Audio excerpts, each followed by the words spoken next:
Hi hello ನಮಸ್ತೆ ನಮಸ್ತೆ ನಾನು ಪ್ರೀತಿ ರಾಹುಲ್ ಸರಿಕರ್ ಇಂಡಿಯನ್ ಪೊಲೀಸ್ ಬಂದಾಗ ಮುಂಬರುವ ಪೊಲೀಸ್ ಎಕ್ಸಾಮ್ ಸಲುವಾಗಿ ಅಂತ ಬಂದಾಗ ಆಯ್ತು ಯಾವುದೇ ಒಂದು ಎಕ್ಸಾಮ್ ಯಾಕಂದ್ರೆ ಕರೆಂಟ್ ಅಫೇರ್ಸ್ ಅಂತಕ್ಕಂಥ ಬಹಳ ಇಂಪಾರ್ಟೆಂಟ್ ಆಗಿರುತ್ತಲ್ವಾ ಅಂತ ಕರೆಂಟ್ ಅಫೇರ್ಸ್ ಅಥವಾ ಪ್ರಚಲಿತ ಘಟನೆಗಳೇನು ಗೊತ್ತೇನೆ MCQ ಒಂದು ಕುರಿತು ಒಂದಿಷ್ಟು ಮಾಹಿತಿ ನೋಡೋಣ ಅಂತ. ಆಮೇಲೆ ಇನ್ನೊಂದೇನಪ್ಪ ಅಂದ್ರೆ ಯಾರೆಲ್ಲ ಹೊಸದಾಗಿ ವಿಡಿಯೋ ನೋಡ್ತಿದ್ದೀರಲ್ವಾ ಸಬ್ಸ್ಕ್ರೈಬ್ ಮಾಡ್ರಿ ಶೇರ್ ಮಾಡ್ರಿ ಅಂತ ಹೇಳ್ತಾ ಬರೋದಲ್ವಾ ಸ್ಟಾರ್ಟ್ ಮಾಡೋಣಂತ. ಫಸ್ಟ್ ಕ್ವಶನ್ ಹೋಗೋಣ ಅಂತ. ಫಸ್ಟ್ ಕ್ವಶನ್ ಏನೈತಪ್ಪ ಬಂದಾಗ ನೋಡ್ರಿ ಪ್ರಮುಖವಾಗಿ ಗೊತ್ತಿರ್ಲಿ ಕೇಳ್ತಿರ್ತಾರೆ ಎಕ್ಸಾಮ್ ಆಗಲ್ವಾ. ಫಸ್ಟ್ ಕ್ವಶನ್ ಇಂದ ಸಣ್ಣ ಬಂದಾಗ ನೋಡಿ, ಜಾಗತಿಕ ಆರ್ಥಿಕ ದೃಷ್ಟಿಕೋನ 2020 ಯಾವ ಸಂಸ್ಥೆ ಬಿಡುಗಡೆ ಮಾಡಿದ ಕ್ವಶನ್ ಕೇರ್ ಸ್ನೇಹಿತರೆ ಗೊತ್ತಿರ್ಬೇಕು. ಎ ಆಪ್ಷನ್ ಏನಂತ ಗೊತ್ತೇನ್ರಿ ಸರ್, ವಿಶ್ವ ಬ್ಯಾಂಕ್ ಅಂತದ. ಬಿ ಆಪ್ಷನ್ WTO ಅಂತಕ್ಕಂಥದ. ಸಿ ಆಪ್ಷನ್ IMF ಅಂತದ. ಡಿ ಏನ್ ಗೊತ್ತಿರಿ UNDP ಅಂತಕ್ಕಂಥದ ಅಲ್ವಾ. ಬಟ್ ನೋಡ್ರಿ ಸರಿಯಾದ ಉತ್ತರ ಯಾವ್ದು ಗೊತ್ತೇನ್ರಿ, ಪ್ರಮುಖವಾಗಿ ಗೊತ್ತಿರ್ಬೇಕು ಸಿ ಅಂತಕ್ಕಂಥ. ನೋಡ್ರಿ ಯಾವ್ದು ಹೇಳ್ರಿ, ಏನ್ ಗೊತ್ತೇನ್ರಿ ಎಫ್ ಅಂತಕ್ಕಂಥ IMF ಅಂತಕ್ಕಂಥದ್ದು. ನೋಡ್ರಿ ಎಕ್ಸಾಮ್ ಕ್ವಶನ್ ಕೇಳ್ತಿರ್ತಾರ ಅದಲ್ವಾ, ಈ ಜಾಗತಿಕ ದೃಷ್ಟಿಕೋನ ಅದು ಆರ್ಥಿಕ ದೃಷ್ಟಿಕೋನ. ನೋಡ್ರಿ ಜಾಗತಿಕ ಏನ್ ಗೊತ್ತೇನ್, ಜಾಗತಿಕ ಏನ್ ಗೊತ್ತೇನ್ರಿ ಸರ್, ಆರ್ಥಿಕ ದೃಷ್ಟಿಕೋನ ಅದನ್ನು ಬಿಡುಗಡೆ ಮಾಡುವ ಸಂಸ್ಥೆ ಬಂದಾಗ ಯಾವ್ದಪ್ಪ ಅಂದ್ರೆ IMF ಅದಲ್ವಾ. IMF ಅಂದ್ರೆ ಗೊತ್ತಿರ್ಬೇಕು ಇಂಟರ್ನ್ಯಾಷನಲ್ ಮಾನಿಟರಿಂಗ್ ಗೊತ್ತೇನ್ರಿ ಫಂಡ್ ಅಂತಕ್ಕಂಥದ್ದು. ಇದೊಂದೇನ್ ಗೊತ್ತೇನೆ ಅಂತಾರಾಷ್ಟ್ರೀಯ ಸರ್ ಹಣಕಾಸು ಏನ್ ಗೊತ್ತ ಸಂಸ್ಥೆ. ಇದು ನೋಡ್ರಿ ಅಂತಾರಾಷ್ಟ್ರೀಯ ಗೊತ್ತೇನೆ, ಅಂತಾರಾಷ್ಟ್ರೀಯ ಹಣಕಾಸು ಏನ್ ಗೊತ್ತೇನೆ ಹಣಕಾಸು ಅದಲ್ವಾ. ನೋಡ್ರಿ ಸಂಸ್ಥೆ ಅಂತಕ್ಕಂಥದ್ದು ಗೊತ್ತಿರ್ಬೇಕು, ಕೇಳ್ತಿರ್ತಾರ ಅದಲ್ವಾ ಎಕ್ಸಾಮ್ದಾಗ ಅದಲ್ವಾ. ಬಟ್ ಇದು ಬಿಡುಗಡೆ ಮಾಡುತ್ತೆ ನೋಡ್ರಿ ಗೊತ್ತಿರ್ಲಿ. ನೆಕ್ಸ್ಟ್ ವಿಶ್ವ ಬ್ಯಾಂಕ್ ಅಂತ ನಿಮ್ಗೆ ಗೊತ್ತೇನ್ರಿ. ವರ್ಲ್ಡ್ ಬ್ಯಾಂಕ್ ಅಂತಕ್ಕಂಥದ್ದು ಯಾವ ಬ್ಯಾಂಕ್ ಹೇಳ್ರಿ, ವರ್ಲ್ಡ್ ಬ್ಯಾಂಕ್ ಇದು ಕೂಡ ಒಂದು ಬ್ಯಾಂಕ್ ಅದಲ್ವಾ, ಅಂತಾರಾಷ್ಟ್ರೀಯ ಮಟ್ಟದ ಬ್ಯಾಂಕ್ ರೀ ಅದಲ್ವಾ. ವರ್ಲ್ಡ್ ಬ್ಯಾಂಕ್ ನಾಗ ಅದಲ್ವಾ. ಇದು ಎಲ್ಲ ನೋಡ್ರಿ ನಂತರ ಬಂದಾಗ WTO ಬಂದಾಗ ವರ್ಲ್ಡ್ ಟ್ರೇಡ್ ಆರ್ಗನೈಸೇಷನ್ ಅಂತಕ್ಕಂಥದ್ದು UNDP ಅದಲ್ವಾ. ನೋಡ್ರಿ ಎಲ್ಲಾ ಗೊತ್ತಿರ್ಲಿ ಕೇಳ್ತಿರ್ತಾರೆ ಎಕ್ಸಾಮ್ದಾಗ. ಬಟ್ ಜಾಗತಿಕ ಆರ್ಥಿಕ ದೃಷ್ಟಿಕೋನ ಯಾವ ಸಂಸ್ಥೆ ಬಿಡುಗಡೆ ಮಾಡುತ್ತೆ ಗೊತ್ತೇನೆ, IMF. ಯಾವ್ದ್ರಿ IMF ಅದಲ್ವಾ. ನೆಕ್ಸ್ಟ್ ಅದಲ್ವಾ ಎರಡನೇ ಕರೆಂಟ್ ಅಫೇರ್ಸ್ ಕ್ವಶನ್ ಬರೋದಲ್ವಾ. ನೋಡ್ರಿ ಭಾರತದ ಮೊದಲ ಸ್ಥಳೀಯ ಗೊತ್ತೇ ಹೆಲಿಕಾಪ್ಟರ್ ಉಡಾವಣಾ ಹಡಗು ವಿರೋಧಿ ಕ್ಷಿಪಣಿಯಾದ ನೌಕಾ ಏನ್ ಗೊತ್ತೇನ್ ಹಡಗು ವಿರೋಧಿ ಕ್ಷಿಪಣಿ ಅದಲ್ವಾ. ಶಾರ್ಟ್ ಏನ್ ಗೊತ್ತೇನ್ ರೇಂಜ್ ಅನ್ನು ಯಾವ ಸಂಸ್ಥೆ ಅಭಿವೃದ್ಧಿ ಪಡಿಸಿದ ಕ್ವಶನ್ ಕೇರ್. ನೋಡ್ರಿ ಎ ಕೊಟ್ಟಿದಾರ ಹಿಂದೂಸ್ತಾನ್ ಏರೋನಾಟಿಕ್ಸ್ ಲಿಮಿಟೆಡ್. ಬಿ ಕೊಟ್ಟಿದಾರ ಭಾರತೀಯ ಬಾಹ್ಯಾಕಾಶ ಸಂಸ್ಥೆ ಕೊಟ್ಟಿದಾರ. ಸಿ ಕೊಟ್ಟಿದಾರ ರಕ್ಷಣಾ ಸಂಶೋಧನೆ ಮತ್ತು ಅಭಿವೃದ್ಧಿ ಸಂಸ್ಥೆ ಕೊಟ್ಟಿದಾರ. ಡಿ ಕೊಟ್ಟಿದಾರ ಭಾರತ ಡೈನಾಮಿಕ್ಸ್ ಲಿಮಿಟೆಡ್ ಅಂತ ಕೊಟ್ಟಿದಾರ. ಬಟ್ ಸರಿಯಾದ ಉತ್ತರ ಗೊತ್ತೇನ್ರಿ ಸಿ ಆಗಿರ್ತದ. ನೋಡ್ರಿ ಯಾವ್ದಪ್ಪ ಅಂದ್ರೆ ರಕ್ಷಣಾ ಸಂಶೋಧನೆ ಮತ್ತು ಅಭಿವೃದ್ಧಿ ಸಂಸ್ಥೆ ಅಂತಕ್ಕಂಥದ್ದು.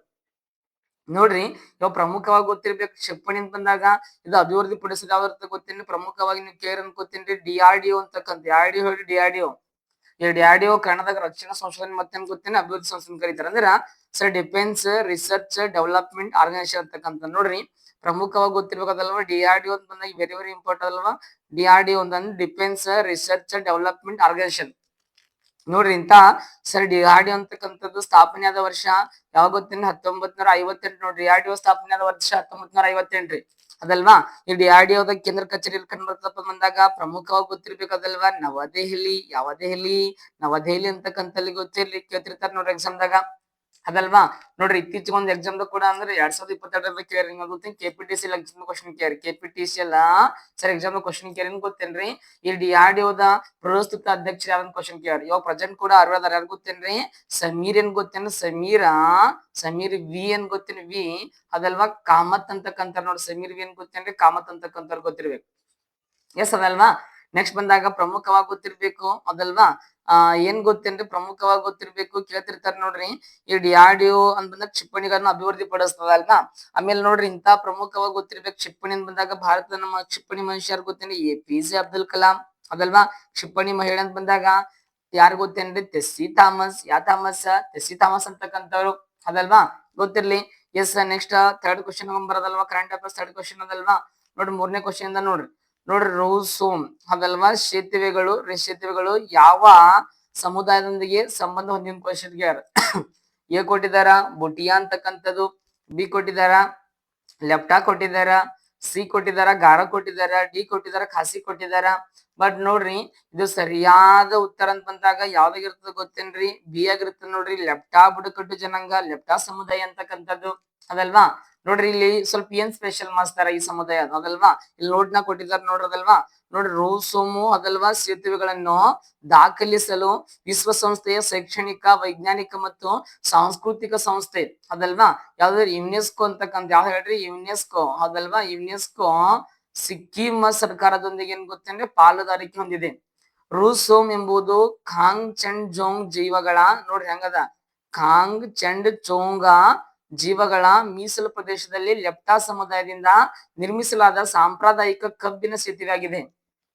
ನೋಡ್ರಿ ರೋ ಎಂದರೆ ಕಬ್ಬು ನೋಡ್ರಿ ಗೊತ್ತಿರುವಾಗ ರೋ ಸೋಮ್ ಅಂದರೆ ರೋ ಅಂದ್ರೆ ಏನ್ ಗೊತ್ತೇನ್ರಿ ಕಬ್ಬು ಅಂತಕ್ಕಂತ ನೋಡ್ರಿ ರೋ ಅಂದ್ರೆ ಕಬ್ಬು ಮತ್ತು ಸೋಮ್ ಎಂದರೆ ನೋಡ್ರಿ ಸೋಮ್ ಎಂದರೆ ಏನ್ ಗೊತ್ತೇನ್ರಿ ಲೆಪ್ಟಾ ಭಾಷೆಯಲ್ಲಿ ಸೇತುವೆ ಅಂದ್ರ ಏನ್ ಗೊತ್ತೇನ್ರಿ ರೋ ಅಂದ್ರ ಪ್ರಮುಖವಾಗಿ ಗೊತ್ತಿರ್ಬೇಕಲ್ವಾ ರೋ ಅಂದ್ರೆ ಏನ್ ಗೊತ್ತೇನ್ರಿ ಕಬ್ಬು ಅತ್ರಿ ಏನ್ ಗೊತ್ತೇನ್ರಿ ಕಬ್ಬು ಅಂದ್ರ ಈ ಲೆಪ್ಟಾ ಭಾಷೆ ಸೋಮ್ ಅಂದ್ರೆ ಏನ್ ಗೊತ್ತೇನ್ರಿ ಸೋಮ್ ಅಂದ್ ಬಂದಾಗ ಪ್ರಮುಖವಾಗಿ ಗೊತ್ತಿರ್ಬೇಕು ಸೋಮ್ ಅಂದ್ ಬಂದಾಗ ಸೇತುವೆ ಅದಲ್ವಾ ಏನ್ ಗೊತ್ತೇನ್ರಿ ಸೇತುವೆ ಅಂದ್ರ ಪ್ರಮುಖ ಕಬ್ಬಿನ ಏನ್ ಗೊತ್ತೇನ್ರಿ ಸೇತುವೆ ಅಂತಕ್ಕಂಥದ್ದು ನೋಡ್ರಿ ಸೇತುವೆಗಳು ಅದಲ್ವಾ ಹಂಡ್ರೆಡ್ ಮೀಟರ್ಗಳವರೆಗೆ ವಿಸ್ತರಿಸಬಹುದು ಮತ್ತು ಸೀಮಿತ ಜನರನ್ನು ಬೆಂಬಲಿಸಬಹುದು. ಇದು ಪರಿಸರ ಸಮತೋಲನ ಮತ್ತು ಸ್ಥಳೀಯ ಗೊತ್ತೇನ್ರಿ ಎಂಜಿನಿಯರಿಂಗ್ ಜ್ಞಾನವನ್ನು ಪ್ರತಿಬಿಂಬಿಸುತ್ತದೆ.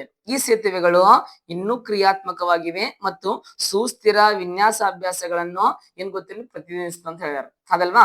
ಬಟ್ ನಮ್ಗೆ ಗೊತ್ತಿರ್ಬೇಕು ರೂಲ್ಸ್ ಹೋಮ್ ಸೇತುವೆಗಳು ಯಾವ ಬುಡಕಟ್ಟು ಜನಾಂಗ ಅಥವಾ ಯಾವ ಸಂಬಂಧಪಟ್ಟ ಗೊತ್ತೇನ್ರಿ ಲೆಫ್ಟ್ ಅಂತಕ್ಕಂಥದ್ದು ಅದಲ್ವಾ. ಈ ಲೆಪ್ಟಾ ಬುಡಕಟ್ಟು ಜನಾಂಗ ಅಂತಕ್ಕಂಥದ್ದು ಸರ್ ಎಲ್ಲಿ ಕಂಡು ಬರ್ತಾರೆ ಗೊತ್ತೇನೆ ಪ್ರಮುಖವಾಗಿ ಗೊತ್ತಿರೋದಲ್ವಾ ಸಿಕ್ಕಿಂದಾಗ ಕಂಡು ಬರ್ತಾರೆ. ಎಲ್ಲಿ ಕಂಡು ಬರ್ತಾರೆ ಸಿಕ್ಕಿಂ ಅದಲ್ವಾ. ಇಂತ ಸರ್ ಇವಾಗ ಖಾಸಿ ಗಾರೋ ಅಂತ ಬಂದಾಗ ಇವ್ರು ಎಲ್ಲಿ ಬರ್ತಾರೆ ಗೊತ್ತೇನ್ರಿ ಪ್ರಮುಖವಾಗಿ ಮೇಘಾಲಯ ಅಂತಕ್ಕಂಥ ಬರ್ತದೆ. ಎಲ್ಲಿ ಹೇಳ್ರಿ ಸರ್ ನೋಡ್ರಿ ಮೇಘಾಲಯ ಅಂತಕ್ಕಂಥದ್ದು ಗೊತ್ತಿರ್ಲಿ ಮೇಘಾಲಯ ಅಂತಕ್ಕಂಥದ್ದು ಖಾಸಿಗಾರ ಬೆಟ್ಟದಾಗ ಕಂಡು ಬರ್ತಾರೆ ಅದಲ್ವಾ. ಈ ಬುಟಿಯಾ ಅದಲ್ವಾ ಚುಟಿ ಅಂತಕ್ಕಂಥ ಬುಡಕಟ್ಟು ಜನಾಂಗ ಅಸ್ಸಾಂದಾಗ ಕಂಡು ಬರ್ತಾರೆ. ಎಲ್ಲಿ ಹೇಳ್ರಿ ಅಸ್ಸಾಂದಾಗ ಇರ್ಲಿ. ಬಟ್ ಗೊತ್ತಿರ್ಬೇಕು ಎಕ್ಸಾಮ್ ಕ್ವಶನ್ ಕೇಳ್ಬೋದು ನೋಡ್ರಿ ಇಂತ ಬುಡಕಟ್ಟು ಜನಾಂಗದ ಸರ್ ನಾಯಕ್ ಅಂದ್ ಬಂದಾಗ ಯಾರ ಗೊತ್ತೇನ್ರಿ ಬಿರ್ಸಾ ಮುಂಡಾ. ಯಾವ ಮುಂಡ ಗೊತ್ತೇನ್ರಿ ಬಿರ್ಸಾ ಮುಂಡಾ ಅಂತಕ್ಕಂಥವ್ರು. ಇಂತ ಬಿರ್ಸಾ ಮುಂಡಾ ಅವ್ರ ಜನ್ಮದಿನ ನಿಮ್ಗೆ ಗೊತ್ತಿದೆ ಅನ್ಕೋತೀನಿ ಅಂತ ಆಚರಣೆ ಮಾಡ್ತಾರ್ರಿ. ಜನಜಾತಿಯ ದಿವಸ ಯಾವಾಗ ಆಚರಣೆ ಮಾಡ್ತಾರೆ ಗೊತ್ತೇನ್ ನವೆಂಬರ್ 15ಕ್ಕೆ ಆಚರಣೆ ಮಾಡ್ತಾರೆ ನೋಡಿ ಗೊತ್ತಿರ್ಬೇಕು ಅದಲ್ವಾ. ನಮ್ಮ ಕರ್ನಾಟಕ ರಾಜ್ಯದಲ್ಲಿ ಕಂಡು ಬರುವ ಪ್ರಮುಖ ಬುಡಕಟ್ಟು ಜನಾಂಗ ಅದಲ್ವಾ. ಸರ್ ಒಂದು ಸೋಲಿಗೆ ಆಗಿರ್ಬೋದು ಇನ್ನೊಂದು ಯಾವ್ದು ಗೊತ್ತೇನೆ ಪ್ರಮುಖವಾದ ಸಿದ್ಧಿ ಬುಡಕಟ್ಟು ಜನಾಂಗ ಅಂತಕ್ಕಂಥದ್ರಿ ಅದಲ್ವಾ. ಇಂತ ಬುಡಕಟ್ಟು ಜನಾಂಗದರೀಗ ಸರ್ ಯಾರೋಗ ಕಂಡು ಬರ್ತದೆ ಗೊತ್ತೇನ್ರಿ ಕುಡುಗೋಲು ರಕ್ತಹೀನತೆ ಏನ್ ಗೊತ್ತೇನ್ರಿ ಕುಡುಗೋಲು ಅದಲ್ವಾ. ಸರ್ ಕುಡುಗೋಲು ಏನ್ ಗೊತ್ತೇನ್ರಿ ಕುಡುಗೋಲು ರಕ್ತಹೀನತೆ ಅಥವಾ ಏನ್ ಗೊತ್ತೇನ್ರಿ ಪ್ರಮುಖವಾಗಿ ಅನಿಮಿಯಾ ಅದಲ್ವಾ. ಎಸ್ ನೆಕ್ಸ್ಟ್ ಬಂದಾಗ 4ನೇ ಕ್ವಶನ್ ಬರ್ತೈತಿ ನೋಡ್ರಿ. 4ನೇ ಕ್ವಶನ್ ನೋಡ್ರಿ ಡ್ಯಾಂಪೆ ಉಪಗ್ರಹವನ್ನು ಯಾವ ದೇಶ ಅಭಿವೃದ್ಧಿಪಡಿಸಿದ ಕ್ವಶನ್ ಕೇರ್ ನೋಡ್ರಿ. ಡ್ಯಾಂಪೆ ಉಪಗ್ರಹವನ್ನು ಯಾವ ದೇಶ ಅಭಿವೃದ್ಧಿಪಡಿಸಿದ ಕ್ವಶನ್ ಕೇರ್ ನೋಡ್ರಿ. ಎ ಕೊಟ್ಟಿದಾರ ಚೀನಾ ಕೊಟ್ಟಿದಾರ, ಬಿ ಕೊಟ್ಟಿದಾರ ರಷ್ಯಾ ಕೊಟ್ಟಿದಾರ, ಸಿ ಭಾರತ ಅಂತ ಕೊಟ್ಟಿದಾರ ಅದಲ್ವಾ, ಡಿ ಏನ್ ಗೊತ್ತೇನ್ರಿ ಫ್ರಾನ್ಸ್ ಅಂತ ಕೊಟ್ಟಿದಾರ. ಸ್ನೇಹಿತರೆ ಗೊತ್ತಿರ್ಬೇಕು ಸರಿಯಾದ ಉತ್ತರದ ಬಂದಾಗ ಯಾವ್ದು ಹೇಳ್ರಿ ಚೀನಾ ಅಂತಕ್ಕಂಥ ಡ್ಯಾಂಪೆ. ನೋಡ್ರಿ ಏನ್ ಮಾಸ್ಟರ್ ಸ್ಪೆಷಲ್ ಏನ್ ಡ್ಯಾಂಪೆ ಅಂದ್ರ ಇಲ್ಲಿ ನೋಟ್ನ ಕೊಟ್ಟಿದಾರ ನೋಡೋದಲ್ವಾ. ನೋಡ್ರಿ ಡ್ಯಾಂಪೆ ಉಪಗ್ರಹವು ನೋಡ್ರಿ ಕಾಸ್ಮಿಕ್ ಕಿರಣಗಳ ವೇಗವರ್ಧನೆ ಕುರಿತು ಅವಲೋಕನಗಳನ್ನು ಮಾಡಿದೆ. ಸಂಶೋಧನೆಗಳು ಕಾಸ್ಮಿಕ್ ವಿಕಿರಣದ ತೀವ್ರತೆಯನ್ನು ಒಂದು ನಿರ್ದಿಷ್ಟ ಹೆಚ್ಚಿನ ಶಕ್ತಿ ಮಿತಿಯನ್ನು ಮೀರಿ ತೀವ್ರವಾಗಿ ಕಡಿಮೆ ಆಗುತ್ತದೆ ಎಂದು ತೋರಿಸುತ್ತದೆ. ಡ್ಯಾಂಪೆ ಎಂದರೆ ಡಾರ್ಕ್ ಡ್ಯಾಂಪೆ ಅಂದ್ರೆ ಡಾರ್ಕ್ ಅಂತ ನೋಡ್ ಡಾರ್ಕ್ ಮ್ಯಾಟರ್ ಪಾರ್ಟಿಕಲ್ ಅದಲ್ವಾ ಎಕ್ಸ್ಪ್ಲೋರರ್ ಅದು ಮತ್ತು ಇದನ್ನು ಉಂಕಾಂಗ್ ಅದಲ್ವಾ ಉಂಕಾಂಗ್ ಎಂದು ಕರೆಯಲಾಗುತ್ತೆ ನೋಡಿ. ಡ್ಯಾಂಪೆ ಮತ್ತು ಉಂಕಾಂಗ್ ಅಂತ ಕರೀತಾರಂತ ನೋಡಿ. ಅದ್ರ ಇವನ್ನು ಚೈನೀಸ್ ಅಕಾಡೆಮಿ ಆಫ್ ಸೈನ್ಸ್ ಇದು ಯಾವ್ದಪ್ಪ ಅಂದ್ರೆ Chinese academy of science shortcut ನ್ಯಾಗ CAS ಅಂತ ಕರೀತಾರಂತ ನೋಡಿ. ನೆಕ್ಸ್ಟ್ ಅಭಿವೃದ್ಧಿಪಡಿಸಿದ ಇದು ಹೆಚ್ಚಿನ ಶಕ್ತಿಯ ವಿಕಿರಣಗಳಿಗಾಗಿ ವಿನ್ಯಾಸಗೊಳಿಸಲಾದ ಚೀನಾದ ನೋಡ್ರಿ ಚೀನಾದ ಮೊದಲ ಖಗೋಳ ಉಪಗ್ರಹವಾಗಿದೆ ನೋಡಿ. ತಿಳ್ಬೋದು ನೋಡ್ರಿ ಚೀನಾದ ಮೊದಲ ಖಗೋಳ ಸರ್ ಉಪಗ್ರಹ ಯಾವ್ದಾಗ ಗೊತ್ತೇನ್ರಿ ಡ್ಯಾಂಪೆ ಅಂತಕ್ಕಂಥದ್ದು ಗೊತ್ತಿರ್ಬೇಕು. ಸರಿ ಈ ಉಪಗ್ರಹವನ್ನು 2015ರಲ್ಲಿ ಯಾವಾಗ ಅಂದ್ರೆ 2015ರಲ್ಲಿ ಸುಮಾರು 500 ಕಿಲೋಮೀಟರ್ದಲ್ಲಿ ಧ್ರುವೀಯ ಸೂರ್ಯ ಸಿಂಕ್ರೋನ್ಸ್ ಅನ್ನದಲ್ವಾ ಕಕ್ಷೆಗೆ ಉಡಾಯಿಸಲಾಯಿತು. ಇದು ಹೆಚ್ಚಿನ ಶಕ್ತಿಯ ಗಾಮಾ ಕಿರಣಗಳು ಯಾವ ಕಿರಣಗಳು ಗಾಮಾ ಕಿರಣಗಳು ಎಲೆಕ್ಟ್ರಾನ್ಗಳು ಮತ್ತು ಕಾಸ್ಮಿಕ್ ಕಿರಣಗಳನ್ನು ಪತ್ತೆ ಮಾಡುತ್ತದೆ ಅದಲ್ವಾ. ಬಟ್ ಈ ಡ್ಯಾಂಪೆ ಅಂತಕ್ಕಂಥದ್ದು ಚೀನಾ ದೇಶದ ಮೊದಲ ಖಗೋಳ ಉಪಗ್ರಹ ಹಾಕಿದ್ದಾರೆ ಅದಲ್ವಾ. ಗೊತ್ತಿರ್ಲಿ ಕೇಳ್ತಿರ್ತಾರೆ ನೋಡ್ರಿ. ಇದು ಯಾವ್ದಾರು ಉಡಾವಣೆ ಮಾಡಿದಾರ ಸಂಸ್ಥೆ CAS ಅಂದ್ರೆ ಚೈನೀಸ್ ಏನ್ ಗೊತ್ತೇನ್ರಿ ಅಕಾಡೆಮಿ ಆಫ್ ಏನ್ ಗೊತ್ತೇನ್ರಿ ಸೈನ್ಸ್ ಅಂತಕ್ಕಂಥದ್ದು ಗೊತ್ತಿರ್ಲಿ. ಈ ಚೀನಾದ್ರ ಗೊತ್ತೇನ್ರಿ ಸರ್ ಚೀನಾದ ರಾಜಧಾನಿ ಯಾವ್ದು ಹೇಳ್ರಿ ಬೀಜಿಂಗ್ ಅಂತಕ್ಕಂಥದ್ದು ಯಾವ್ದು ಹೇಳ್ರಿ ಬೀಜಿಂಗ್ ಅಂತಕ್ಕಂಥದ್ದು. ನೆಕ್ಸ್ಟ್ ಕರೆನ್ಸಿ ಗೊತ್ತಿರ್ಬೇಕು ಕರೆನ್ಸಿ ಯಾವ್ದು ಹೇಳ್ರಿ ನಿಬಿ ಅಂತಕ್ಕಂಥ ರೆನ್ಮಿ ಅದಲ್ವಾ ನಿಬಿ ಅಂತಕ್ಕಂಥದ್ದು ಗೊತ್ತಿರ್ಲಿ.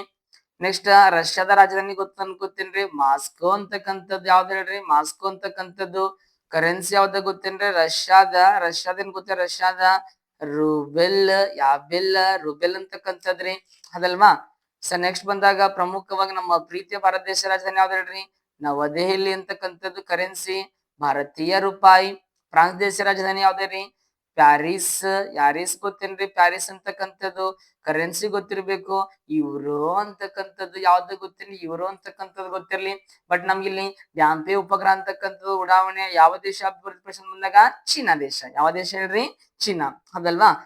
ಹೊಸದೊಂದು ಬಂದಾಗ ಅದು ಚೀನಾನೇ ಮಾಡಿರ್ತದಲ್ವಾ? ಎಸ್ ಬರೋದಲ್ವಾ? ನೆಕ್ಸ್ಟ್ ಕ್ವಶನ್ ಹೋಗೋಣ ಅಂತ. ನೆಕ್ಸ್ಟ್ 5ನೇ ಕ್ವಶನ್ ನೋಡ್ರದಲ್ವಾ? 5ನೇ ಕ್ವಶನ್ ಅದಲ್ವಾ? ನೋಡ್ರಿ 5ನೇ ಕ್ವಶನ್ ಬರೋದಲ್ವಾ? 5ನೇ ಕ್ವಶನ್ ರೀ, ದೀಪಕ್ ಯೋಜನೆ. ನೋಡ್ರಿ, ದೀಪಕ್ ಯೋಜನೆಯ ಪ್ರಾಥಮಿಕ ಉದ್ದೇಶವನ್ನು ಕೊಟ್ಟಿದ್ದಾರೆ. ಏನು ಅಂತ ಕೊಟ್ಟಿದ್ದಾರೆ. ಸರಿ, ಎ ಕೊಟ್ಟಿದ್ದಾರೆ ನದಿ ಸಂಪರ್ಕ, ಬಿ ಕೊಟ್ಟಿದ್ದಾರೆ ರೈಲ್ವೆ ನಿರ್ಮಾಣ, ಸಿ ಕೊಟ್ಟಿದ್ದಾರೆ ಕಾರ್ಯತಂತ್ರ ರಸ್ತೆ ಮೂಲಸೌಕರ್ಯ ಮತ್ತು ಗಡಿ ಸಂಪರ್ಕ, ಡಿ ಕೊಟ್ಟಿದ್ದಾರೆ ನಗರ ವಸತಿ ಅಭಿವೃದ್ಧಿ. ಗೊತ್ತಿರ್ಬೇಕು. ಇದ್ರ ಸರಿಯಾದ ಉತ್ತರ ಅಂತ ಬಂದಾಗ ಯಾವ್ದಾಗಿರುತ್ತೆ ಗೊತ್ತೇನ್ರಿ? ಸಿ ಆಗಿರುತ್ತೆ ನೋಡ್ರಿ. ನೋಡ್ರಿ, ಕಾರ್ಯತಂತ್ರದ ರಸ್ತೆ ಮೂಲಸೌಕರ್ಯ ಮತ್ತು ಗಡಿ ಸಂಪರ್ಕ ಅಂತಕ್ಕಂಥದ್ದು, ಅದಲ್ವಾ? ನೋಡ್ರಿ, ನೋಟ್ನಾಗ ಏನ್ ಕೊಟ್ಟಿದ್ದಾರೆ? ಏನ್ ಸ್ಪೆಷಲ್ ಮಾಸ್ಟರ್ ಅದಲ್ವಾ? ಕೇಳ್ರಿ. ಬಾರ್ಡರ್ ಅದಲ್ವಾ? ಬಾರ್ಡರ್ ರೋಡ್ಸ್ ಆರ್ಗನೈಸೇಷನ್ ಪ್ರಾಜೆಕ್ಟ್ ಅದಲ್ವಾ? ದೀಪಕ್ ಅದಲ್ವಾ ತನ್ನ 66ನೇ ಸ್ಥಾಪನಾ ದಿನವನ್ನು ಮೇ 4, 2026ರಂದು ಶಿಮ್ಲಾದಲ್ಲಿ ಆಚರಿಸಲಾಯಿತು. ಎಲ್ಲ ಆಚರಣೆ ಮಾಡಿದಾರೆ ಅಂದ್ರೆ ದೀಪಕ್ ಯೋಜನೆ ಶಿಮ್ಲಾದಾಗ ಅಂತ ನೋಡ್ರಿ. ಶಿಮ್ಲಾ ಅಂದ್ರೆ ಎಲ್ಲಿ ಬರ್ಕೊಂಡ್ಬರ್ತ? ಹಿಮಾಚಲ ಪ್ರದೇಶದಾಗ. ನೋಡ್ರಿ, 1960ರಲ್ಲಿ ಸ್ಥಾಪನೆ ಆದ. ಇದೇನ್ ಗೊತ್ತೇನ್ರಿ? ಪಶ್ಚಿಮ ಹಿಮಾಲಯದಲ್ಲಿ ಕಾರ್ಯನಿರ್ವಹಿಸುತ್ತ ಗೊತ್ತೇನ್ರಿ? BRO ಅದಲ್ವಾ? ಅಂದ್ರೆ ಬಾರ್ಡರ್ ರೋಡ್ ಆರ್ಗನೈಸೇಷನ್ ಅದಲ್ವಾ? ಬಾರ್ಡರ್ ರೋಡ್ ಆರ್ಗನೈಸೇಷನ್ ಅದಲ್ವಾ? ಅತ್ಯಂತ ಹಳೆಯ ಯೋಜನೆಗಳಲ್ಲಿ ಒಂದಾಗಿದೆ. ಅಂದ್ರ ಈಗ BRO ಅದಲ್ವಾ ಯೋಜನೆ ಅಂತಕ್ಕಂಥ ನೋಡೋದಲ್ವಾ? ನೋಡಿ, ಒಂದಾಗಿದೆ. ಅತ್ಯಂತ ಹಳೆದ ಒಂದು ನೋಡಿ. ಇದರ ಜವಾಬ್ದಾರಿಯ ವ್ಯಾಪ್ತಿಯಲ್ಲಿ ಶಿಮ್ಲಾ, ಕಿನ್ನೌರ್, ಕುಲ್ಲು ಅದಲ್ವಾ ಮತ್ತೆ ಹಿಮಾಚಲ ಪ್ರದೇಶದ ಲಹೋಲ್, ಸ್ಪಿಟಿ ಅಂತ ಪ್ರಮುಖ ಜಿಲ್ಲೆಗಳು ಸೇರಿವೆ. ಇದು ನೋಡಿ, ಏನ್ ಗೊತ್ತೇನ್ರಿ? 1100 ಕಿಲೋಮೀಟರ್ಗಳಿಗಿಂತ ಹೆಚ್ಚು ದೂರದಲ್ಲಿರುವ ಹಿಂದೂಸ್ತಾನ್ ಟಿಬೇಟ್ ರಸ್ತೆ ಮತ್ತು ನೋಡ್ರಿ ಹಿಂದೂಸ್ತಾನ ಟಿಬೇಟ್ ರಸ್ತೆ ಮತ್ತು ಮನಾಲಿ, ಲೇಹ ಅದಲ್ವಾ ಅಕ್ಷ ಸೇರಿದಂತೆ ಕಾರ್ಯತಂತ್ರದ ರಸ್ತೆಗಳನ್ನು ನಿರ್ಮಿಸಿದೆ ಮತ್ತು ನಿರ್ವಹಿಸಿದೆ. ಇದು ವಿಪತ್ತು ನಿರ್ವಹಣೆಯಲ್ಲಿ ಪ್ರಮುಖ ಪಾತ್ರ ವಹಿಸುತ್ತದೆ. ನೋಡ್ರಿ, 2023ರಲ್ಲಿ ಬರಾಚಲ್ ಪಾಸ್ ಮತ್ತು ಚಂದ್ರತಾಲ್ ನಂತಹ ನೈಸರ್ಗಿಕ ವಿಕೋಪಗಳ ಸಮಯದಲ್ಲಿ ಸಿಲುಕಿಕೊಂಡಿರುವ ನಾಗರಿಕರನ್ನು ರಕ್ಷಿಸುತ್ತದೆ ಅಂತ ಹೇಳ್ಯಾರ, ಅದಲ್ವಾ? ಏನ್ ನೋಡ್ರಿ, BRO ಏನ್ ಗೊತ್ತೇನ್ರಿ? ಅದಲ್ವಾ? ಅದ್ರ ಸಂಸ್ಥಾಪನಾ ದಿನದ ಅಂಗವಾಗಿ ಏನ್ ಮಾಡ್ತಾರ ಗೊತ್ತೇನ್ರಿ? ಮೇ 4, 2026ರಂದು ದೀಪಕ್ ಯೋಜನೆ ಪ್ರಾಥಮಿಕ ಉದ್ದೇಶ ಅದ್ರ ಏನಾಗಿತ್ತು ಅಂತ ನೋಡೋದಲ್ವಾ? ಗೊತ್ತಿರ್ಲಿ. ಸರಿ, ಕೇಳ್ತಿರ್ತಾರೆ. ಹೆಚ್ಚಿಗೆ ಬಂದಾಗ ಇದು ಎಲ್ಲ ಆಚರಣೆ ಮಾಡೋದಂದಾಗ ಶಿಮ್ಲಾ, ಹಿಮಾಚಲ ಪ್ರದೇಶದ ಶಿಮ್ಲಾ. ರಾಜ್ಯದ ಇನ್ನೊಂದು ಬರುತ್ತೆ ನೋಡಿ, ಅದು ಗೊತ್ತೇನ್ರಿ? ಧರ್ಮಶಾಲಾ ಅಂತಕ್ಕಂಥ. ಯಾವ ಶಾಲಾ? ಧರ್ಮಶಾಲಾ ಅಂತಕ್ಕಂಥದ್ದು. ಇದು ಯಾವಾಗ ಓಪನಿಂಗ್ ಮಾಡ್ರಪ್ಪ ಬಂದಾಗ ಸ್ಥಾಪನೆ ಯೋಜನೆ ಗೊತ್ತಿರ್ಬೇಕದಲ್ವಾ? 1961 ಅದಲ್ವಾ? ಇರ್ಲಿ. ನೆಕ್ಸ್ಟ್ ಕ್ವಶನ್ ಹೋಗ್ಬಾರ್ದಲ್ವಾ? ಪ್ರಮುಖವಾಗಿ ಗೊತ್ತಿರ್ಬೇಕು. 6ನೇ ಕ್ವಶನ್ ಹೋಗ್ಬರ್ರಿ. 6ನೇ ಕ್ವಶನ್ ನೋಡ್ರಿ, ವಿಶ್ವದ ಮೊದಲ ಸ್ಮಾರ್ಟ್ ಐಲ್ಯಾಂಡ್ ಮಾನಿಟರಿಂಗ್ ಸಿಸ್ಟಮ್ ಅನ್ನು ಎಲ್ಲಿ ಪ್ರಾರಂಭಿಸಲಾಯಿತು? ಎ ಕೊಟ್ಟಿದ್ದಾರೆ ನೋಡ್ರಿ, ಗ್ಯಾಲಪ್ಗೋಸ್ ದ್ವೀಪ ಸಮೂಹ, ಬಿ ಕೊಟ್ಟಿದಾರ ಮಾಲ್ಡೀವ್ಸ್, ಸಿ ಕೊಟ್ಟಿದಾರ ಮಡ್ಗಾಸ್ಕರ್, ಡಿ ಕೊಟ್ಟಿದಾರ ಪೆರು ಕೊಟ್ಟಿದಾರ. ಬಟ್ ನೋಡ್ರಿ, ಸರಿಯಾದ ಉತ್ತರ ಯಾವ್ದು ಗೊತ್ತೇನ್ರಿ? ಗ್ಯಾಲಪ್ಗೋಸ್ ದ್ವೀಪ ಸಮೂಹ. ಯಾವ ಸಮೂಹ? ಗ್ಯಾಲಪ್ಗೋಸ್ ಏನ್ ಗೊತ್ತ? ದ್ವೀಪ ಸಮೂಹ ಅಂತಕ್ಕಂಥದ್ರಿ. ಮಾಸ್ತರ ಏನ್ ಸ್ಪೆಷಲ್ ನೋಡಮಂತದಲ್ವಾ? ನೋಡ್ರಿ, ಜೀವ ವೈವಿಧ್ಯ ಸಂರಕ್ಷಣೆ ಮತ್ತು ಪರಿಸರ. ನೋಡ್ರಿ, ಜೀವ ವೈವಿಧ್ಯಯ ಸಂರಕ್ಷಣೆ ಮತ್ತು ಪರಿಸರ ವ್ಯವಸ್ಥೆಯ ಮೇಲ್ವಿಚಾರಣೆ ಸುಧಾರಿಸಲು ಗ್ಯಾಲಪ್ಗೋಸ್ ದ್ವೀಪ ಸಮೂಹದಲ್ಲಿರುವ ನೋಡ್ರಿ ಫ್ಲೋರಿಯಾನ್ ದ್ವೀಪದಲ್ಲಿ ವಿಶ್ವದ ಮೊದಲ ಸ್ಮಾರ್ಟ್ ಐಲ್ಯಾಂಡ್ ಮಾನಿಟರಿಂಗ್ ಸಿಸ್ಟಮ್ ಅನ್ನು ಪ್ರಾರಂಭಿಸಿದ. ನೋಡ್ರಿ, ವಿಶ್ವದ ಮೊದಲ ಸ್ಮಾರ್ಟ್ ಏನ್ ಗೊತ್ತಾ? ಐಲ್ಯಾಂಡ್ ಮಾನಿಟರಿಂಗ್ ಸಿಸ್ಟಮ್ ಅಂತಕ್ಕಂಥ ಪ್ರಾರಂಭಿಸ್ಯಾರಂತ ನೋಡ್ರಿ. ಫ್ಲೋರಿಯಾನ್ ದ್ವೀಪ ಪರಿಸರ ಪುನಃ ಸ್ಥಾಪನೆ ಯೋಜನೆ ಅಡಿಯಲ್ಲಿ ಫಂಡಾಸಿಯನ್ ಜೊಕೊಟೊಕೊ ಸಹಯೋಗದೊಂದಿಗೆ ಐಲ್ಯಾಂಡ್ ಕನ್ಸರ್ವೇಷನ್ ಈ ಯೋಜನೆಯನ್ನು ಅಭಿವೃದ್ಧಿಪಡಿಸಿದೆ. ಈ ವ್ಯವಸ್ಥೆಯ low power wide area network ಅದಲ್ವಾ? ಇಂಟರ್ನೆಟ್ ಆಫ್ ಥಿಂಗ್ಸ್ ತಂತ್ರಜ್ಞಾನ, ಕೃತಕ ಬುದ್ಧಿಮತ್ತೆ ಸಕ್ರಿಯಗೊಳಿಸಿದ ಕ್ಯಾಮ್ರಾ ಬಲೆಗಳು, ಸ್ಮಾರ್ಟ್ ಬಲೆಗಳು ಮತ್ತು ನೈಜ ಸಮಯದ ವನ್ಯಜೀವಿ ಮೇಲ್ವಿಚಾರಣೆಗಾಗಿ ಪ್ರಾಣಿ ಟ್ರ್ಯಾಕ್ಟರ್ಗಳನ್ನು ಬಳಸುತ್ತದೆ. ಇದು ಹಸ್ತಚಾಲಿತ ಸಂರಕ್ಷಣಾ ಕಾರ್ಯಕ್ರಮವನ್ನು ಸುಮಾರು 98% ಕಡಿಮೆ ಮಾಡುತ್ತದೆ ಮತ್ತು ಸಂರಕ್ಷಣಾ ತಂಡಗಳು ಪರಿಸರ ಮತ್ತು ವನ್ಯಜೀವಿ ಬದಲಾವಣೆಗಳಿಗೆ ತ್ವರಿತ ಪ್ರತಿಕ್ರಿಯಿಸಲು ಸಹಾಯ ಮಾಡ್ತಾನೆ. Question care ಅದಲ್ವಾ. ಬಟ್ ನೋಡ್ರಿ, ಇವಾಗ ವಿಶ್ವದ ಸರ್ ಮೊಟ್ಟ ಮೊದಲ ಏನ್ ಗೊತ್ತೇನ ಸ್ಮಾರ್ಟ್ ಎಲ್ಲಿ ಮಾಡಿದಾರೆ, ಯಾವ್ದಕ್ ಮಾಡ್ಯಾರ ಅಂದ್ರೆ ಗ್ಯಾಲಪ್ಗೋಸ್ ದ್ವೀಪ ಸಮೂಹ. ಇನ್ನೊಂದ್ ಗೊತ್ತಿರ್ಬೇಕ್ರಿ, ಈ ಗ್ಯಾಲಪ್ಗೋಸ್ ಅದ ನೋಡ್ರಿ, ಇದು ಪ್ರಪಂಚದಲ್ಲೇ ಮೊಟ್ಟ ಮೊದಲ ಬಾರಿಗೆ ಏನ್ ಗೊತ್ತೇನ್ರಿ ಸರ್ ಯುನೆಸ್ಕೋ ಪಟ್ಟಿಗೆ ಸೇರ್ಪಡೆ ಸ್ಥಳ ಗ್ಯಾಲಪ್ಗೋಸ್ ದ್ವೀಪಗಳು. ಸರ್ ನೋಡ್ರಿ, ಇಂತ ಗ್ಯಾಲಪ್ಗೋಸ್ ದ್ವೀಪಗಳು ಅಂತಕ್ಕಂಥದ್ದು ಯಾವ ದೇಶದಾಗ ಕಂಡು ಬರ್ತದೆ ಗೊತ್ತೇನ್ರಿ? ಇಕ್ವೆಡಾರ್ ಅಲ್ವಾ, ಇಕ್ವೆಡಾರ್ ಅಂತಕ್ಕಂಥ ದೇಶದಲ್ಲಿ ಕಂಡು ಬರ್ತದೆ ನೋಡಿ ಗ್ಯಾಲಪ್ಗೋಸ್ ದ್ವೀಪಗಳು. ಇದು ಪ್ರಪಂಚದಲ್ಲೇ ಮೊಟ್ಟ ಮೊದಲ ಬಾರಿಗೆ ಯುನೆಸ್ಕೋ ಪಟ್ಟಿಗೆ ಸೇರ್ಪಡೆ ಸ್ಥಳ ಕೂಡ. ಯುನೆಸ್ಕೋ ಅಂದ್ರೆ ಗೊತ್ತೇನ್ರಿ? United nation educational scientific cultural organisation. ನೋಡ್ರಿ, ಇನ್ನೊಂದ್ಸರಿ ಹೇಳ್ತೀನಿ, united nation educational scientific cultural organisation ಅಂತಕ್ಕಂಥ ಇದು ನಮ್ಮ ಪ್ರಪಂಚದ ಮೊಟ್ಟ ಮೊದಲ ಏನಪ್ಪ ಅಂದ್ರೆ ಯುನೆಸ್ಕೋ ತಾಣ. ಭಾರತದ ಮೊಟ್ಟ ಮೊದಲ ಬಂದಾಗ ಯಾವ್ದು ಗೊತ್ತೇನ್ರಿ? ಅಜಂತ ಅದಲ್ವಾ. ಅದ್ರಾಗ ಪ್ರಮುಖವಾಗಿ ಸುಮಾರು ಆಗ್ತದೆ ಅಜಂತ, ಎಲ್ಲರ ಗುಹೆಗಳು, ಆಗ್ರಾ ಕೋಟೆ, ತಾಜ್ ಮಹಲ್ ಅದಲ್ವಾ. ಇದು ಭಾರತ ರೀ. ನೆಕ್ಸ್ಟ್ ನಮ್ಮ ಕರ್ನಾಟಕದ ಮೊಟ್ಟ ಮೊದಲ ಯುನೆಸ್ಕೋ ತಾಣ ಯಾವ್ದು ಗೊತ್ತೇನೆ? ಹಂಪಿ ಅಂತಕ್ಕಂಥ. ಯಾವ್ದು ಹೇಳ್ರಿ? ಹಂಪಿ ಅದಲ್ವಾ. ಇರ್ಲಿ, ಯುನೆಸ್ಕೋ ತಾಣ ಬಗ್ಗೆ ಕೂಡ ಒಂದು ಕ್ಲಾಸ್ ಮಾಡಿದ್ದೆ ನೋಡ್ರಿ ಮೊದಲು ಅದಲ್ವಾ. ಹಿಂಗೆ ಅಂತಾರಾಷ್ಟ್ರೀಯ ಸಂಘಟನೆಗಳ ಬಗ್ಗೆ ಮಾಡಾಮಂತ ಅದಲ್ವಾ. Next question ಹೋಗಂಬರದಲ್ವಾ. 7ನೇ ಕ್ವಶನ್ಗೆ ಬರ್ರಿ. 7ನೇ ಕ್ವಶನ್ ನೋಡ್ರಿ, ಇತ್ತೀಚೆಗೆ ಸುದ್ದಿಗಳಲ್ಲಿ ಕಾಣಿಸಿಕೊಂಡ ಪ್ರಾಜೆಕ್ಟ್ ಗರುಡ. ನೋಡ್ರಿ, ಇತ್ತೀಚೆಗೆ ಸುದ್ದಿಯಲ್ಲಿ ಕಾಣಿಸಿಕೊಂಡ ಪ್ರಾಜೆಕ್ಟ್ ಗರುಡ ಯಾವ ವಲಯಕ್ಕೆ ಸಂಬಂಧಿಸಿದ? Question care. ಎದು ಜೈವಿಕ ತಂತ್ರಜ್ಞಾನ, ಬಿ ಬಾಹ್ಯಾಕಾಶ ತಂತ್ರಜ್ಞಾನ, ಸಿ ನವೀಕರಿಸಬಹುದಾದ ಶಕ್ತಿ, ಡಿ ಕೊಟ್ಟಿದಾರ ಕ್ವಶನ್ ಕೊಟ್ಟಿದಾರ.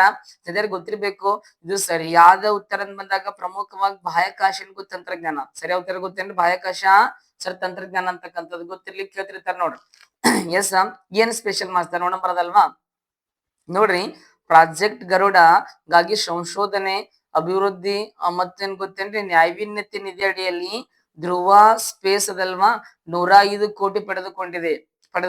ಪ್ರಾಜೆಕ್ಟ್ ಗರುಡ ಒಂದು ಉಪಗ್ರಹ ವೇದಿಕೆ ಕಾರ್ಯಕ್ರಮವಾಗಿದ್ದು, ಇದು ಸ್ಕೇಲ್ಬಲ್ ಅದಲ್ವಾ. ಮತ್ತೇನ್ ಗೊತ್ತೇನೆ? ಹೆಚ್ಚಿನ ಪ್ರಮಾಣದ ಉತ್ಪಾದನೆಗಾಗಿ ಪ್ಲಾಟ್ ಪ್ಯಾಕ್ ಏನ್ ಗೊತ್ತೇ 500 kg ವರ್ಗದ ಉಪಗ್ರಹ ವೇದಿಕೆ. ನೋಡ್ರಿ, 500 kg ಉಪಗ್ರಹ ಅಂತ ನೋಡ್ರಿ ಅದಲ್ವಾ.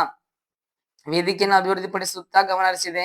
ಈ ಯೋಜನೆಯು ಸಣ್ಣ ಪ್ರಾಯೋಗಿಕ ಉಪಗ್ರಹಗಳು ಮತ್ತು ದೊಡ್ಡ ಸಾಂಪ್ರದಾಯಿಕ ಬಾಹ್ಯಾಕಾಶ ನೌಕೆಗಳ ವ್ಯವಸ್ಥೆಗಳ ನಡುವಿನ ಅಂತರವನ್ನು ಕಡಿಮೆ ಮಾಡುವ ಗುರಿಯನ್ನು ಹೊಂದಿದೆ. ದೂರ ಸಂಪರ್ಕ, ರಾಷ್ಟ್ರೀಯ ಭದ್ರತೆ ಅದಲ್ವಾ. ನಂತರ ಭೂಮಿಯ ವೀಕ್ಷಣಾ ಮತ್ತು ಡೇಟಾ ಚಾಲಿತ ಸೇವೆಗಳಲ್ಲಿನ ಅನ್ವಯಿಕೆಗಳಿಗಾಗಿ ವೇದಿಕೆಯನ್ನು ವಿನ್ಯಾಸಗೊಳಿಸಲಾಗಿದೆ. ಇದರ ಪ್ಲಾಟ್ ಪ್ಯಾಕ್ ವಾಸ್ತುಶಿಲ್ಪವು ಪರಿಣಾಮಕಾರಿ ಉಡಾವಣೆ, ಪೆರುಸುವಿಕೆ, ವೇಗವಾದ ಏಕೀಕರಣ ಮತ್ತು ತ್ವರಿತ ಏನ್ ಗೊತ್ತೇನೆ ಯೋಜನೆ ಸಮಯಾವಧಿಯನ್ನು ಸಕ್ರಿಯಗೊಳಿಸುತ್ತದೆ. ಅಂದ್ರೆ ಏನ್ ಗೊತ್ತೇನೆ? ಪ್ರಮುಖವಾಗಿ ಗರುಡ ಅಂತಕ್ಕಂಥದ್ದು ಬಾಹ್ಯಾಕಾಶ ಸಂಬಂಧಪಟ್ಟದ್ರಿ ಅದಲ್ವಾ. ಇದು ಏನಪ್ಪಾ ಅಂದ್ರೆ ಪ್ರಮುಖವಾಗಿ ಏನಪ್ಪ ಅಂದ್ರೆ 100 ಕೋಟಿ ಅಂತಕ್ಕಂಥ ಪಡೆದುಕೊಂಡು ಅಂದ್ರಿ ಅದಲ್ವಾ. ಇದು ಉಪಗ್ರಹ ಅಂತಕ್ಕಂಥ ಎಷ್ಟು ಕೆಜಿ ಹೊತ್ತಪ್ಪ ಬಂದಾಗ ಪ್ರಮುಖವಾಗಿ 500 kg ಅಂತಕ್ಕಂಥ. ಎಷ್ಟು ಕೆಜಿ ಗೊತ್ತೇನೆ? 500 kg ಅಂತಕ್ಕಂಥದ್ದು ಅದಲ್ವಾ. ಇರ್ಲಿ, ಇಂತ ನಮ್ಮ ಬಾಹ್ಯಾಕಾಶದ ಬಂದಾಗ ಪ್ರಮುಖವಾಗಿ ಆಗ್ಲ್ರಿ ಬಾಹ್ಯಾಕಾಶದಿಂದ ನಮ್ಮ ಭಾರತ ದೇಶದ ಬಾಹ್ಯಾಕಾಶ ಸಂಬಂಧಪಟ್ಟ ಸಂಸ್ಥೆ ಗೊತ್ತಿರಬೇಕು ಸರಿ, ಇಸ್ರೋ ಅಂತಕ್ಕಂಥದ್ದು. ಇಂಡಿಯನ್ ಸ್ಪೇಸ್ ರಿಸರ್ಚ್ ಆರ್ಗನೈಸೇಷನ್ ಅಂತಕ್ಕಂಥದ್ದಲ್ವಾ. ನೋಡ್ರಿ, ಇಂತ ಇಸ್ರೋ ಸ್ಥಾಪನೆ ಆದ ವರ್ಷ 1969. ಏನ್ ಗೊತ್ತೇನ್ರಿ? ಆಗಸ್ಟ್ 15 ಸ್ಥಾಪನೆ ಆಗುತ್ತೆ ನೋಡ್ರಿ. ಆಗಸ್ಟ್ 15ಕ್ಕ. ಸರಿ, ಕೇಂದ್ರ ಕಚೇರಿ ಕಂಡು ಬರೋದು ನಮ್ಮ ಪ್ರೀತಿ ಹೆಮ್ಮೆಯ ಬೆಂಗಳೂರು. ಯಾವ ಊರ್ ಗೊತ್ತೇನ್ರಿ? ಬೆಂಗಳೂರು ಅಂತಕ್ಕಂಥದ್ದು ಗೊತ್ತಿರ್ಬೇಕು ಅದಲ್ವಾ. ಇಂತ ಇಸ್ರೋದ ಪ್ರಸ್ತುತ ಅಧ್ಯಕ್ಷರು ಗೊತ್ತಿರ್ಬೇಕು. ಯಾರ ಗೊತ್ತೇನ್ರಿ? ವಿ ನಾರಾಯಣ. ಯಾವ ನಾರಾಯಣ ಗೊತ್ತೇನ್ರಿ? ವಿ ನಾರಾಯಣ ಅಂತಕ್ಕಂಥವ್ರು ಗೊತ್ತಿರ್ಬೇಕು, ಕೇಳ್ತಿರ್ತಾರೆ ಎಕ್ಸಾಮ್ದಾಗ ಅದಲ್ವಾ. ಇರ್ಲಿ, ನೆಕ್ಸ್ಟ್ ಕ್ವಶನ್ ಹೋಗ್ಬಾರದಲ್ವಾ. 8ನೇ ಕ್ವಶನ್. ಈಗ 8ನೇ ಕರೆಂಟ್ ಅಫೇರ್ಸ್ ಕ್ವಶನ್ ನೋಡ್ರಿ.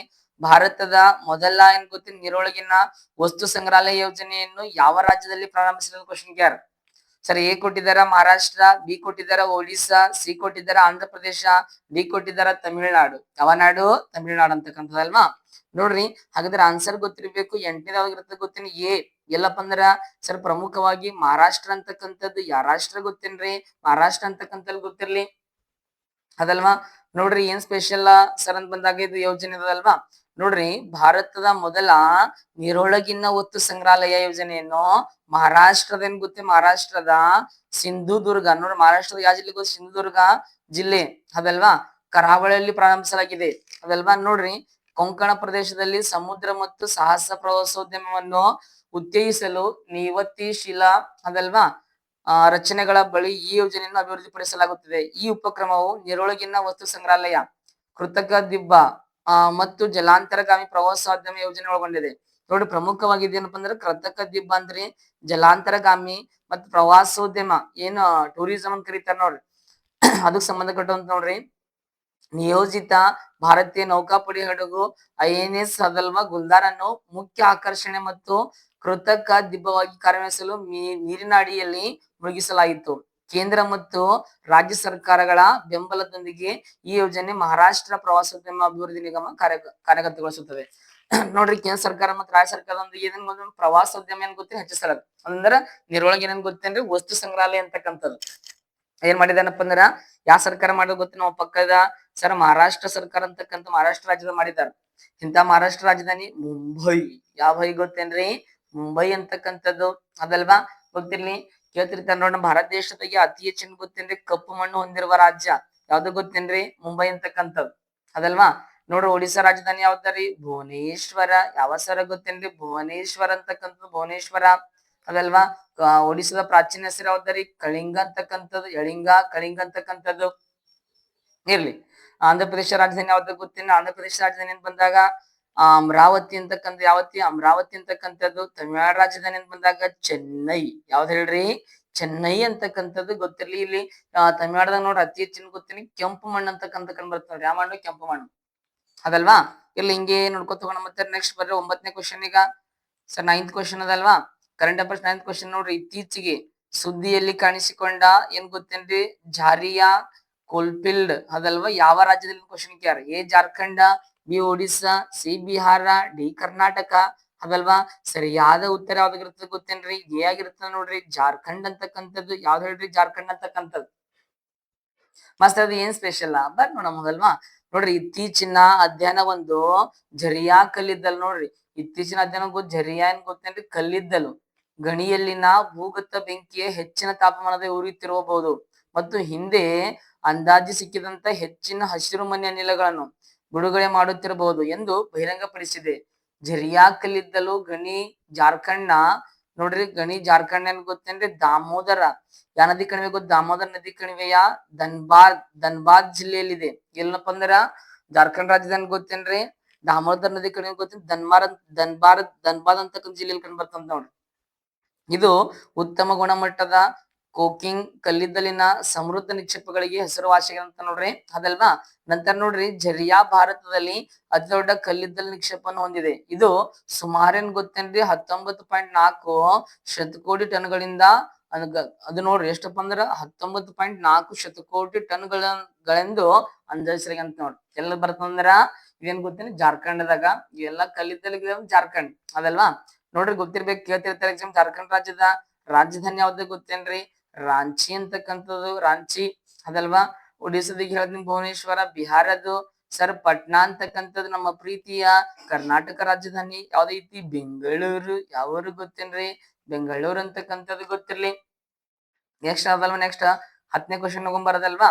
ನೋಡಿ, 2026 ದಕ್ಷಿಣ ಏಷ್ಯಾ ಫುಟ್ಬಾಲ್ ಫೆಡರೇಷನ್ ಅದಲ್ವಾ ಸಪಾ ಅದಲ್ವಾ ಮಹಿಳಾ ಚಾಂಪಿಯನ್ಶಿಪ್ ಪ್ರಶಸ್ತಿಯನ್ನು ಗೆದ್ದ ದೇಶ ಕ್ವಶನ್ ಕೇರ್. Sir A Nepal, B Bangladesh, Sri Lanka, D ಏನ್ ಗೊತ್ತೇನೆ ಭಾರತ ಕೊಟ್ಟಿದ್ದಾರ. ಸರಿಯಾದ ಉತ್ತರ ಗೊತ್ತಿರ್ಬೇಕು. ಯಾವ್ದಾಗಿರ್ಬೋದ್ರಿ ಅದಲ್ವಾ. ನೋಡ್ರಿ, ಪ್ರಮುಖವಾಗಿ ಗೊತ್ತಿರ್ಬೇಕು ಅದಲ್ವಾ. ನಮ್ದು ಇವಾಗ ಏನ್ ಗೊತ್ತೇನ್ರಿ? ಪ್ರೀತಿ ಇದು ಆ ಸರಿಯಾದ ಉತ್ತರ ಭಾರತ ದೇಶ ಹೆಮ್ಮೆ ಅದಲ್ವಾ. ನೋಡ್ರಿ, ದಕ್ಷಿಣ ಏಷ್ಯಾ ಫುಟ್ಬಾಲ್ ಫೆಡರೇಷನ್ ಮಹಿಳಾ ಚಾಂಪಿಯನ್ಶಿಪ್ 2000 ಭಾರತವು ಫೈನಲ್ ನಲ್ಲಿ ನೋಡ್ರಿ ನಮ್ಮ ಪ್ರೀತಿಯ ಭಾರತ ದೇಶ ಗೊತ್ತೇನ್ರಿ? ಫೈನಲ್ ನಲ್ಲಿ ಬಾಂಗ್ಲಾದೇಶ ಏನ್ ಗೊತ್ತೇನ್ರಿ? 3-1 ಗೋಲುಗಳಿಂದ ಸೋಲಿಸುವ ಮೂಲಕ ಗೆದ್ದುಕೊಂಡಿತ್ತು. ಫೈನಲ್ ಪಂದ್ಯವನ್ನು ಎಲ್ಲಪ್ಪ ಅಂದ್ರೆ ಮಡ್ಗಾಂವ್ ನಲ್ಲಿ ನಡೆಸಲಾಗಿತ್ತು. ಭಾರತ ದಾಖಲೆ ಗೊತ್ತೇನ್ರಿ? 6ನೇ ನೋಡ್ರಿ ನಮ್ಮ ಭಾರತ ದೇಶ ಗೊತ್ತೇನ್ರಿ? ಎಷ್ಟನೇ ಬಾರಿ ಗೊತ್ತೇನ್ರಿ? 6ನೇ ಬಾರಿ. ಎಷ್ಟನೇ ಬಾರಿಗೆ ಅಂದ್ರೆ 6ನೇ ಬಾರಿಗೆ ಏನಪ್ಪ ಅಂದ್ರೆ ಪದಕ ಅಂತಕ್ಕಂಥ ಪಡ್ಕೊತಂತ ನೋಡ್ರಿ. 6ನೇ ಬಾರಿಗೆ ಪ್ರಶಸ್ತಿ ಗೆದ್ದುಕೊಂಡಿದಂತರದಲ್ವಾ. ಮತ್ತೇನ್ ಗೊತ್ತೇನು? ಮತ್ತು 7 ವರ್ಷಗಳ ನಂತರ ಏನ್ ಗೊತ್ತೇನು? ಟ್ರೋಫಿಯನ್ನು ಎತ್ತಿ ಹಿಡಿಯಿತು. ಪ್ಯಾರಿ ಕ್ಯಾಕ್ಸ್ ಅದಲ್ವಾ, ಸ್ಪ್ಯಾನಿಡಾ ಮತ್ತು ಲಿಂಡಾ ಕೋಮ್ ಭಾರತಕ್ಕಾಗಿ ಗೋಲುಗಳನ್ನು ಗಳಿಸಿದರು. ಬಾಂಗ್ಲಾದೇಶದ ಗೋಲನ್ನು ರೀತು ಪೋರ್ನಾ ಚಕ್ಮ ಗಳಿಸಿದರು ಅದಲ್ವಾ. ಬಟ್ ಗೊತ್ತಿರ್ಬೇಕು 2026 ಏನ್ ಗೊತ್ತೇನ್ರಿ? ಅದಲ್ವಾ south Asian football federation means ಏನ್ ಗೊತ್ತಿ ಕನ್ನಡದಾಗ ದಕ್ಷಿಣ ಏಷ್ಯಾ ಫುಟ್ಬಾಲ್ ಫೆಡರೇಷನ್ ನ ಮಹಿಳಾ ಚಾಂಪಿಯನ್ಶಿಪ್ ಗೆದ್ದುಕೊಂಡ ದೇಶ ಅದು ನಮ್ಮ ಪ್ರೀತಿ ಹೆಮ್ಮೆಯ ಭಾರತ ದೇಶ ನೋಡ್ರಿ. ಟೋಟಲ್ ಎಷ್ಟ್ ಬಾರಿ ಗೊತ್ತೇನ್ರಿ? 6 ಬಾರಿ. ಎಷ್ಟ್ ಬಾರಿ? 6 ಬಾರಿ ಅದಲ್ವಾ. ರನ್ನರ್ ಅಪ್ ಯಾವ್ದಪ್ಪ ಬಂದ್ರ ಬಾಂಗ್ಲಾದೇಶ ಅಂತಕ್ಕಂಥದ್ದು ಗೊತ್ತಿರ್ಲಿ. ದೇಶದ ರಾಜಧಾನಿಗಳು ಗೊತ್ತಿರ್ಬೇಕು, ಕರೆನ್ಸಿನೂ ಗೊತ್ತಿರ್ಬೇಕು. ನೋಡ್ರಿ ನೇಪಾಳದ ರಾಜಧಾನಿ ಯಾವ್ದು ಐತಿ? ಕಠ್ಮಂಡು ಅಂತಕ್ಕಂಥದ್ದಲ್ವಾ. ಕಠ್ಮಂಡು ಅಂತಕ್ಕಂಥ ಕರೆನ್ಸಿ ನೇಪಾಳದ ರೂಪಾಯಿ ಅಂತಕ್ಕಂಥದ್ದು, ನೇಪಾಳದ ರೂಪಾಯಿ ಅದಲ್ವಾ. ನೆಕ್ಸ್ಟ್ ಬಾಂಗ್ಲಾದೇಶ ರಾಜಧಾನಿ ಢಾಕಾ ಅದರಿ. ಯಾವ್ದು ಹೇಳ್ರಿ? ಢಾಕಾ ಕರೆನ್ಸಿ ಢಾಕಾ ಅದಲ್ವಾ. ಶ್ರೀಲಂಕಾದ ರಾಜಧಾನಿ ಕೊಲಂಬೋ ಕರೆನ್ಸಿ ಯಾವ್ದು ಗೊತ್ತೇನ್ರಿ? ಶ್ರೀಲಂಕಾದ ರೂಪಾಯಿ. ಇನ್ನೊಂದು ಬರ್ತದೆ ಜಯವರ್ಧನಪುರ ಕೋಟೆ ಅಂತಕ್ಕಂಥ ಕೂಡ ಬರ್ತದೆ ಅದಲ್ವಾ. ನಂತರ ನಮ್ಮ ಪ್ರೀತಿಯ ಭಾರತ ದೇಶ ರಾಜಧಾನಿ ನವದೆಹಲಿ ಅಂತಕ್ಕಂಥದ್ದು ಕರೆನ್ಸಿ ಅದಲ್ವಾ. ಭಾರತೀಯ ರೂಪಾಯಿ ಅಂತಕ್ಕಂಥದ್ದು ಗೊತ್ತಿರ್ಲಿ, ಕೇಳ್ತಿರ್ತಾರೆ ನೋಡ್ರಿ ಎಕ್ಸಾಮ್ ಅಲ್ವಾ. ಇರ್ಲಿ, ಹಿಂಗೆ ಕ್ವಶನ್ಗಳು ಡಿಸ್ಕಸ್ ಮಾಡ್ಕೊಂತ ಹೋಗೋಣ ಅಂತದಲ್ವಾ. ಅದ್ರಾಗ ಪ್ರಮುಖವಾಗಿ ಯಾರೆಲ್ಲಾ ಹೊಸ ವಿಡಿಯೋ ನೋಡ್ತಿರಲ್ಲ ಸಬ್ಸ್ಕ್ರೈಬ್ ಮಾಡ್ರಿ, ಶೇರ್ ಮಾಡ್ರಿ ಅದೇ ಅದಲ್ವಾ. ಹಾಗೇನಪ್ಪ ಬಂದಾಗ ಇರ್ಲಿ. ಬಟ್ ಇನ್ನೊಂದೇನಪ್ಪ ಬಂದಾಗ ಏನ್ ಗೊತ್ತೇನ್ರಿ? ನೆಕ್ಸ್ಟ್ ಕ್ಲಾಸ್ನಾಗ ಜಿಕೆ ಅಂದ್ರೆ ಈಗ ಅಂತಾರಾಷ್ಟ್ರೀಯ ಸಂಘಟನೆಗಳಾಗಿರ್ಬೋದು, ಬ್ರಿಕ್ಸ್ ಆಗಿರ್ಬೋದು, ಸಾರ್ಕ್ ಆಗಿರ್ಬೋದು, ಬಿಮ್ಸ್ಟೆಕ್ ಆಗಿರ್ಬೋದು ಅದಲ್ವಾ. ಈ ಪ್ರತಿಯೊಂದು ಅಂತಾರಾಷ್ಟ್ರೀಯ ಸಂಘಟನೆ ನೋಡ್ಕೊಂತ ಹೋಗೋಣ ಅಂತ ಅದಲ್ವಾ. ಆಮೇಲೆ ಸೈನ್ಸ್ ಕ್ವಶನ್ ಡಿಸ್ಕಷನ್ ಮಾಡ್ಕೊಂತ ಹೋಗೋಣ ಅಂತ. ಇವತ್ತಿಗೆ ಇಲ್ಲಿ ಏನ್ ಕ್ಲಾಸ್ ಎಂಡ್ ಮಾಡೋಣ. Okay, thank you so much, bye.